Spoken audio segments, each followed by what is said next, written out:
দেখো কত সুন্দর জায়গায় একটা ভিডিও করতে এসেছি। এটা কিন্তু স্টেশন, দেখো কোনো বেশি লোকজন নেই। ফুলিয়ার পরের স্টেশনই এটা, বাটনা কৃত্তিবাস স্টেশন।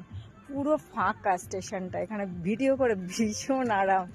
না হচ্ছে কোনো লোকজনের সামনেটাও করাটা কোনো ব্যাপার না, তবুও একটা ফাঁকা স্টেশন। কত সুন্দর লাগছে চারিদিকে। দেখো বাগান, দেখো আম বাগান।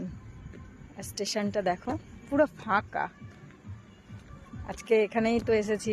একটা ভিডিও দিয়েছি তোমাদেরকে ওভারব্রিজের উপর থেকে, আরেকটা দিচ্ছি। দুপাশ দিয়ে শুধু বাগান আর এই মধ্যে স্টেশনটা। দারুণ দারুণ দারুণ।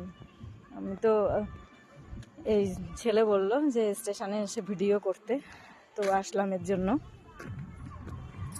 আমার তো দারুণ লেগেছে ভিডিও করতে, বাট গান চুজ করা ছিল না, কয়েকটা করেছি। তো তোমাদের কেমন লাগলো জায়গাটা জানিও। জায়গাটা টাটা বাই।